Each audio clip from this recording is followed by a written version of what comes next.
They thought you'd always be there, didn't they?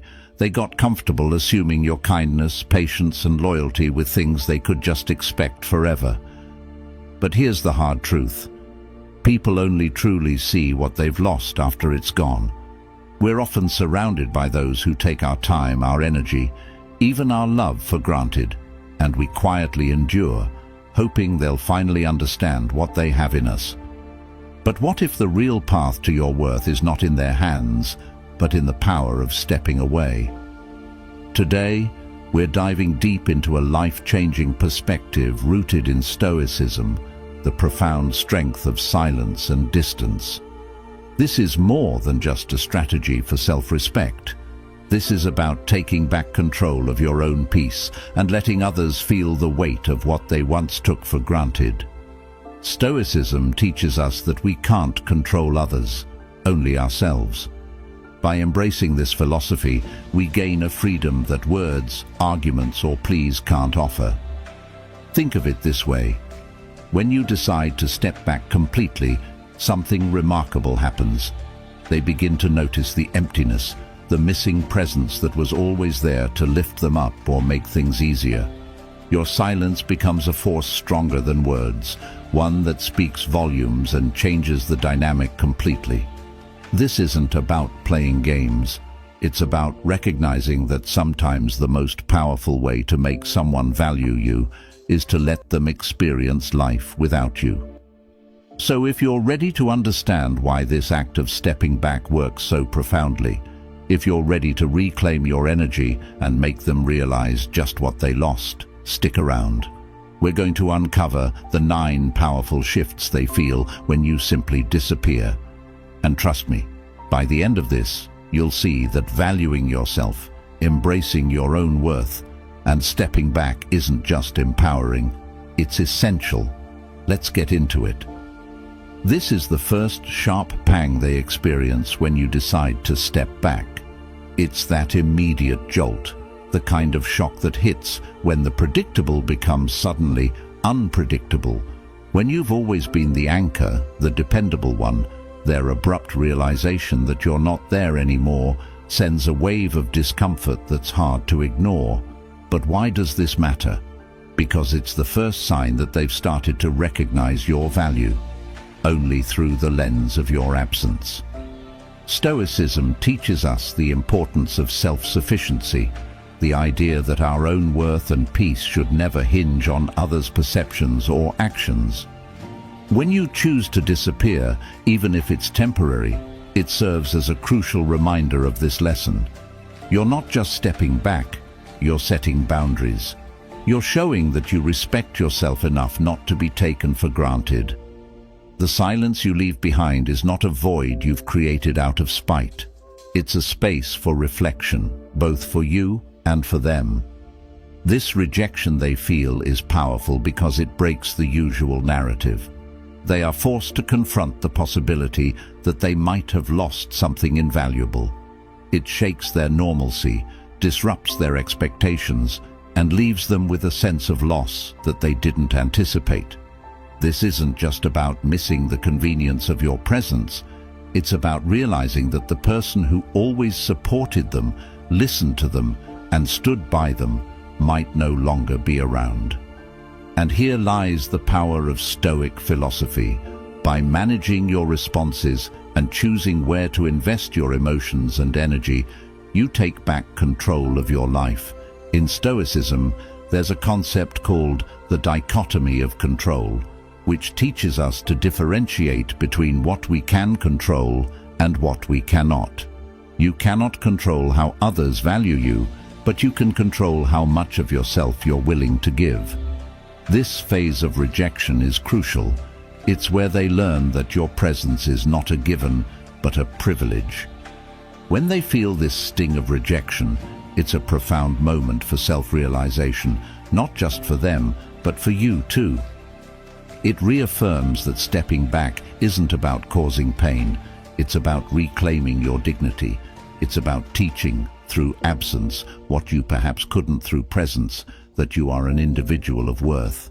And just like the Stoics uphold your inner equanimity and your choice to walk away are far stronger than standing by, waiting to be appreciated. This isn't just about not seeing you around.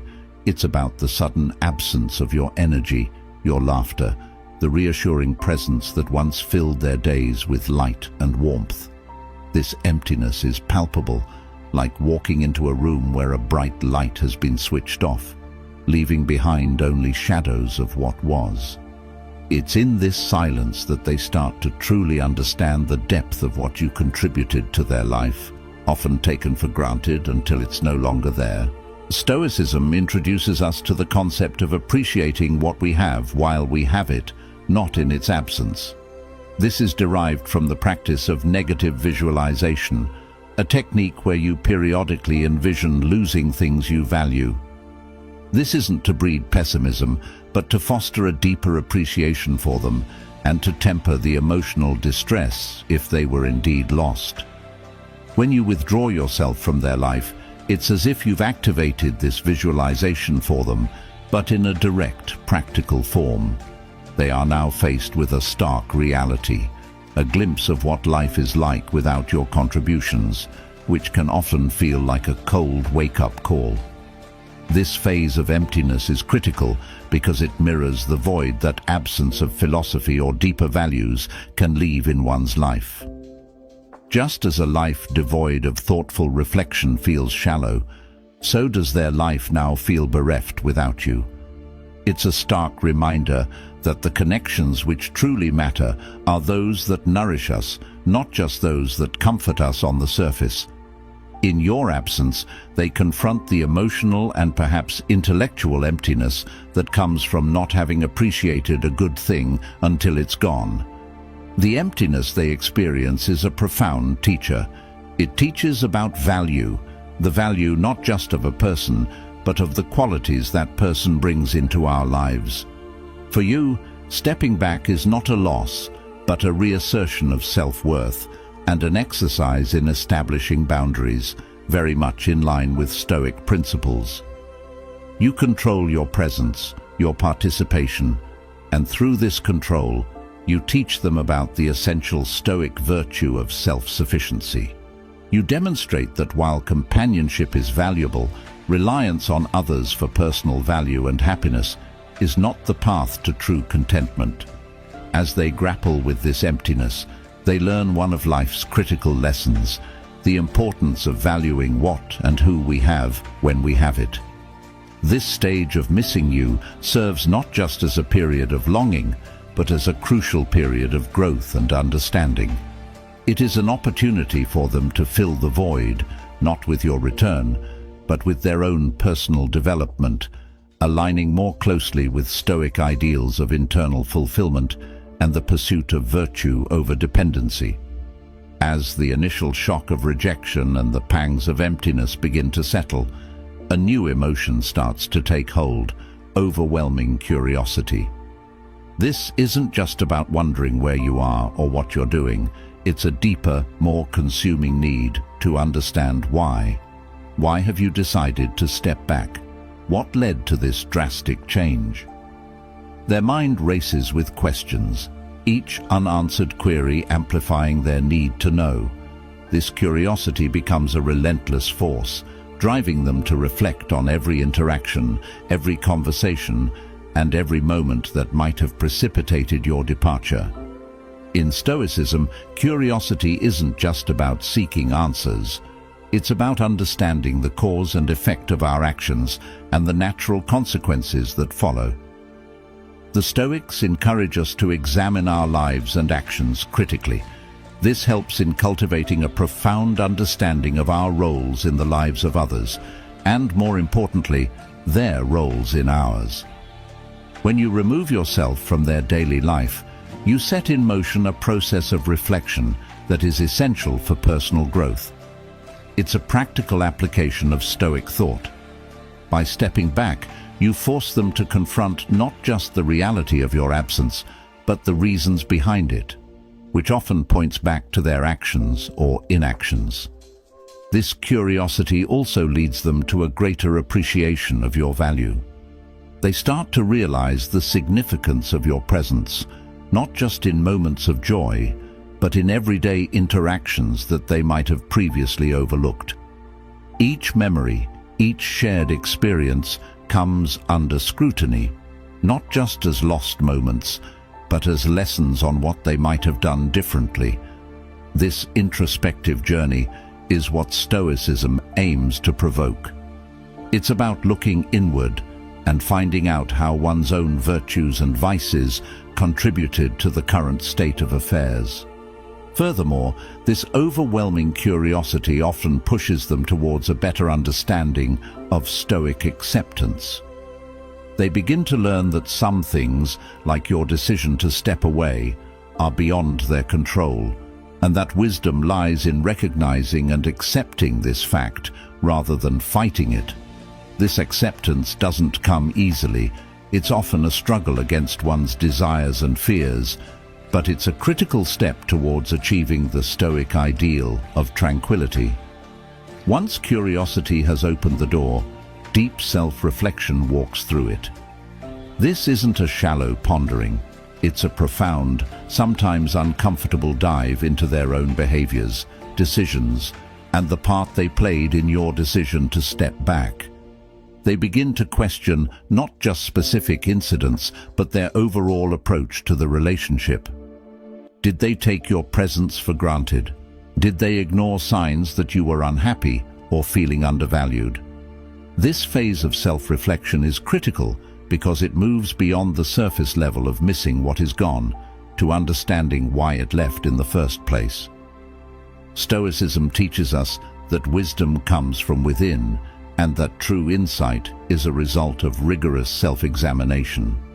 This practice, known as the examination of one's conscience in Stoic philosophy, encourages individuals to reflect at the end of each day, not just on what happened, but on how they responded to these events and how they could improve.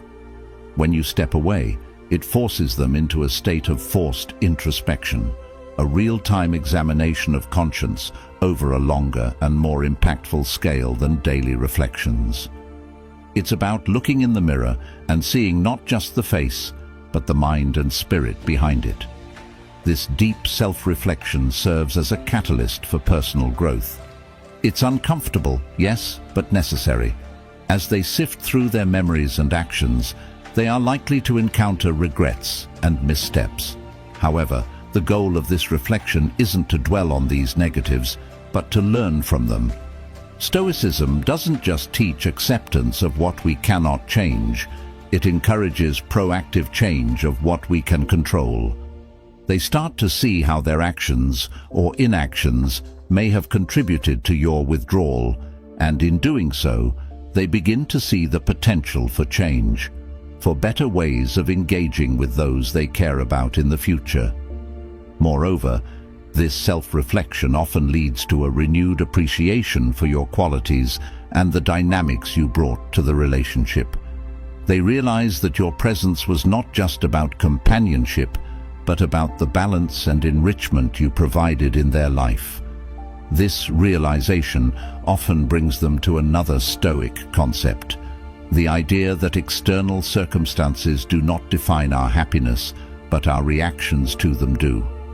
They learn that their happiness or misery in relationships often stems from their reactions and behaviors, and this insight is a powerful step towards emotional independence and maturity. After deep self-reflection stirs a new understanding within them, a powerful and almost irresistible urge emerges, the urge to pursue you. This isn't just a simple desire to have you back in their life.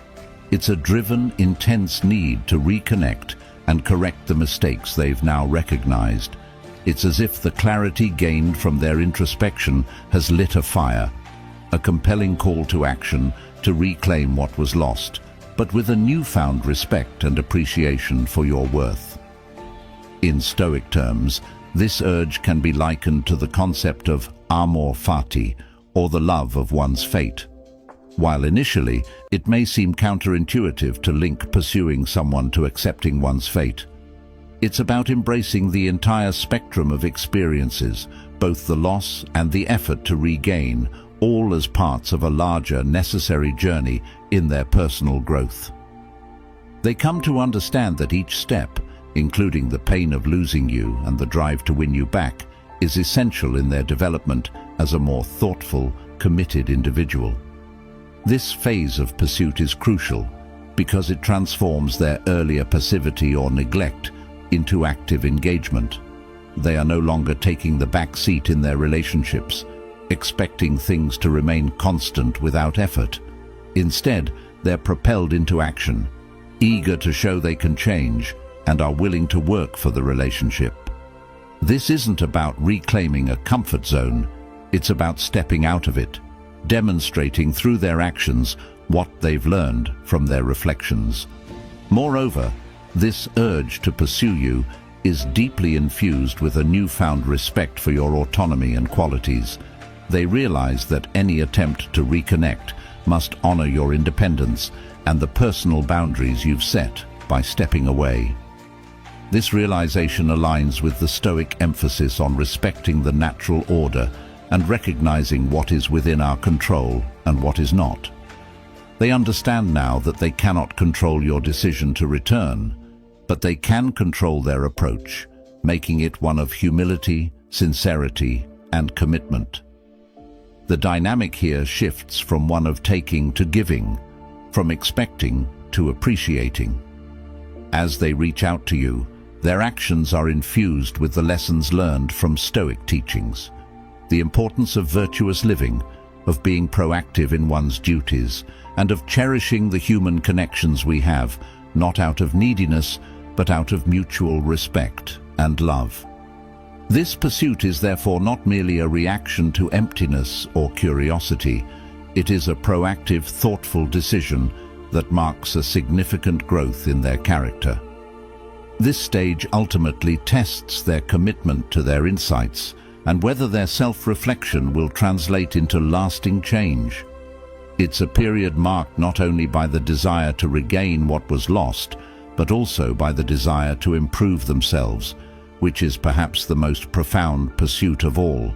When you take the step back and leave a void in their lives, they initially might feel a brief moment of relief. This relief comes from the sudden drop in tension, the disappearance of daily expectations, and perhaps a perceived freedom from the responsibilities of maintaining the relationship. However, this fleeting sense of relief quickly gives way to a deeper, more enduring emotion: regret. This isn't the simple regret of a missed opportunity. It's the profound regret of realizing the true value of what was lost. And it underscores a battle within themselves between appreciating solitude and longing for the connection they took for granted. In Stoic philosophy, this battle between relief and regret mirrors the struggle between understanding what we can control and lamenting over what we cannot. The initial relief might feel like a return to a state of independence, which is a value Stoics uphold. Yet, the Stoics also teach us the importance of community and relationships as grounds for practicing virtues like kindness, understanding, and patience. This creates a complex dynamic. Here they must reconcile their initial feelings of freedom with the realization that they may have undervalued the relationship and your presence in their lives. As they navigate this in a conflict, they are confronted with the Stoic concept of premeditatio malorum, the premeditation of evils, which encourages anticipation of potential losses to diminish the impact of those losses when they occur. Unfortunately, without this preparation, the shock and weight of regret are more intense, pushing them to reflect on what could have been done differently.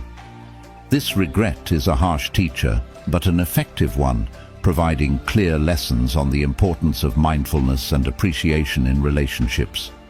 Moreover, this tug-of-war between relief and regret forces them to evaluate their priorities and values. They must decide what is more important: the freedom they thought they desired, or the companionship they now realize they've lost. This decision-making process is a significant moment of growth, emphasizing the Stoic principle that true freedom comes from within freedom from passions, undue desires and dependencies, not from the absence of people who care for us. As they delve deeper into these feelings, they learn to embrace the Stoic virtue of apatheia, or freedom from disturbance by negative emotions.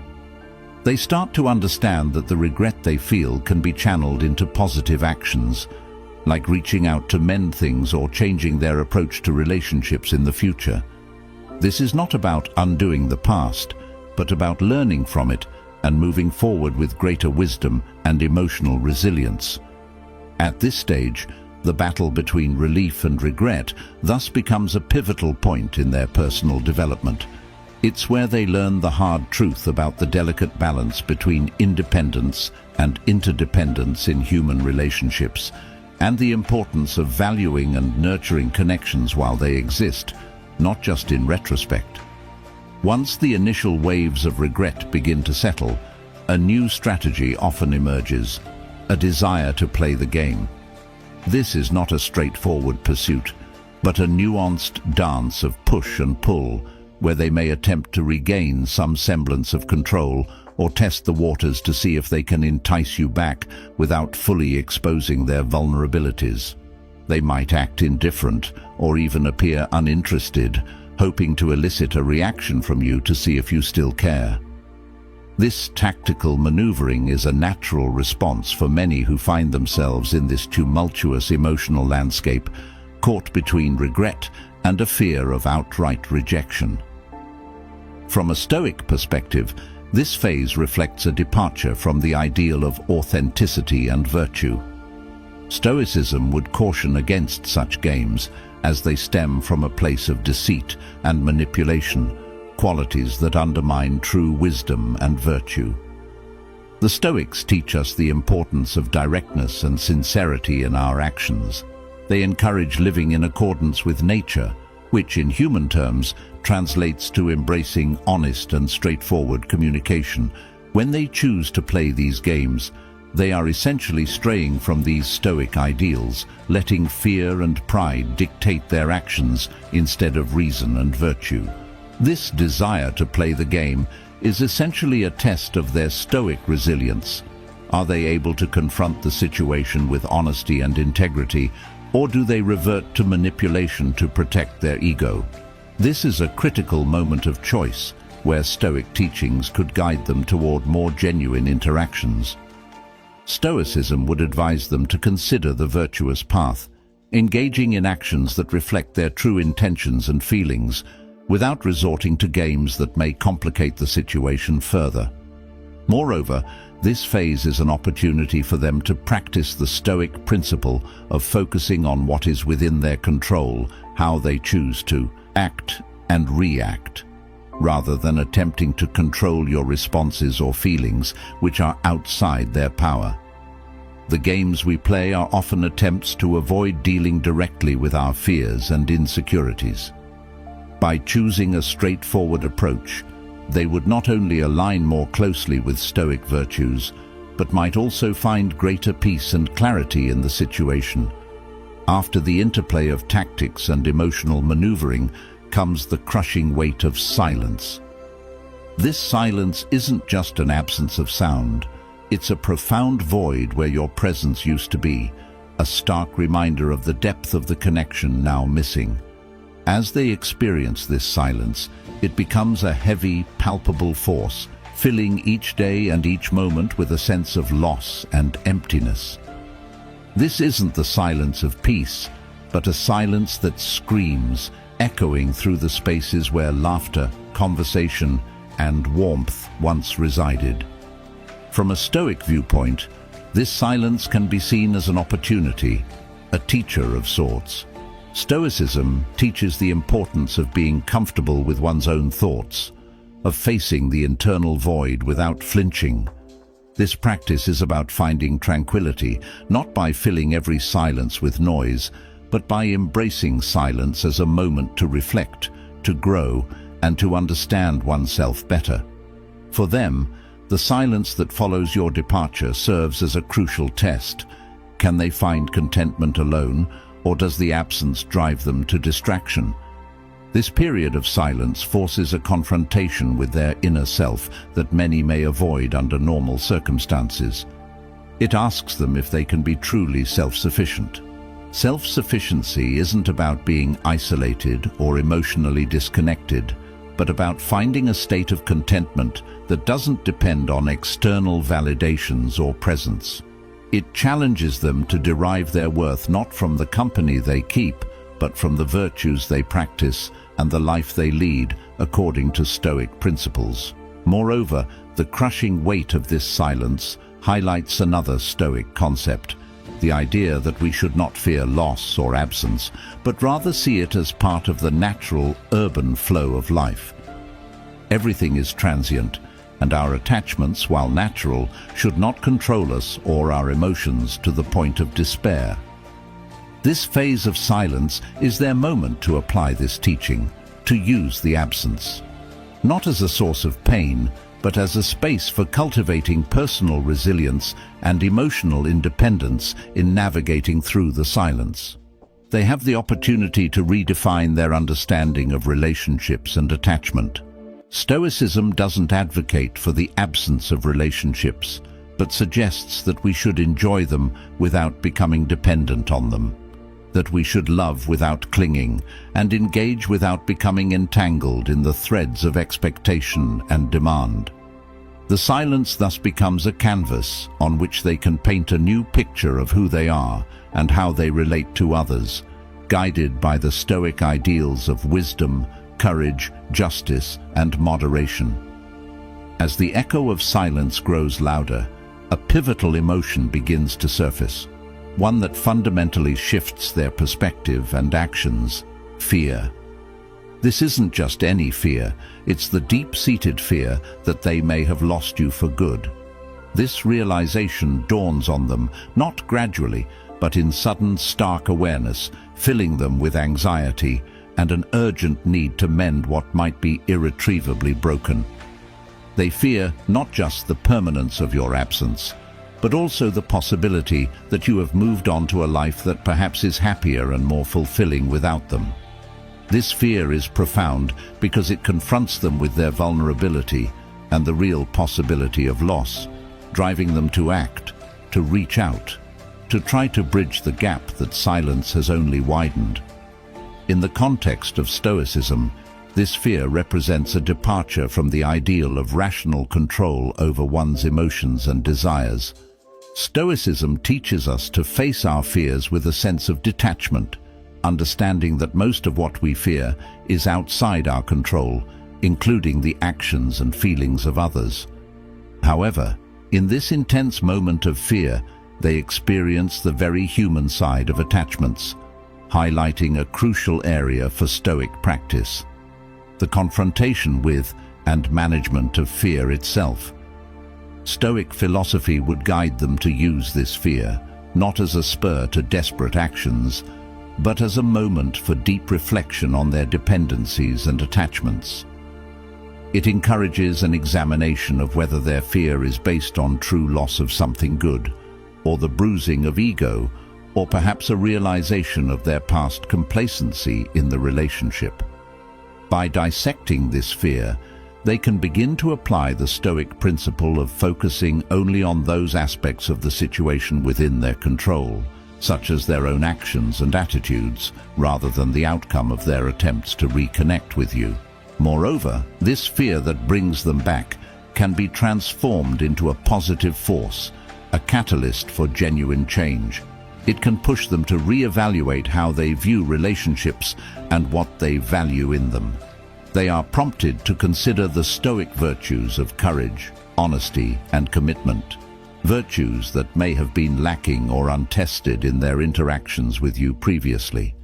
They might reach out, driven by fear, but through a Stoic lens, this reaching out can become an exercise, an opportunity to practice honesty in expressing their feelings and vulnerabilities, and a test of their commitment to change and improvement. As they act on their fear of losing you forever, they also confront another Stoic test: accepting whatever outcome arises. They learn to prepare themselves for any response from you, understanding that they cannot control it and must accept it with equanimity. This is the essence of Stoic acceptance, embracing whatever life presents after doing one's best in accordance with virtue.